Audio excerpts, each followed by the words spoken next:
So ayan mga kadrama-rama, alam ko pong inaabangan nyo po no, yung next na mangyayari dito sa Mailong Google dahil sobrang nakaka-tense na nga po no, at saka nakaka-excite na nga din po yung pinapakita ni Director every episode dito no, at alam naman po natin mga kadrama na itong tauhan nga po nila no ay nagtatrabaho din po talaga dito sa kumpanya ni Sir Gob, at saka kasama din itong si Venice na naging magkakuntsaba nga po talaga silang dalawa no, sa pagnanakaw nga po talaga dito sa loob ng kumpanya, na akala nila hindi malalaman ni Sir Gob dahil siya nga po talaga yung may-ari ng kumpanya.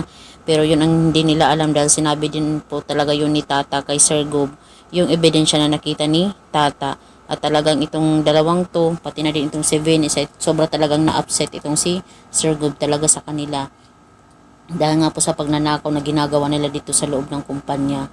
Kaya itong si Sir Gob, sinabi niya na lumayas kayo sa kumpanya ko, mga magnanakaw kayo. Diba? Baka ipakulong ko pa kayo. Diba? Kung hindi ko matimpi yung aking sarili. 'Di ba? Ayoko na may mga magnanakaw dito sa loob ng aking kumpanya na katulad ninyo, 'di ba? Sino ba naman ang magiging proud mga kadrama no na sa loob ng iyong kumpanya na pinagtatrabahuan, imbis na kikita ka ay hindi ka kikita dahil sa korupsyon, dahil sa pagnanakaw na nangyayari.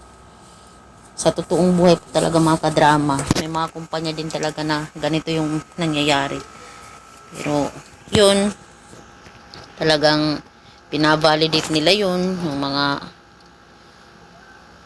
papasok, lalabas. Diba? Ganun talaga ka-importante mga kadrama.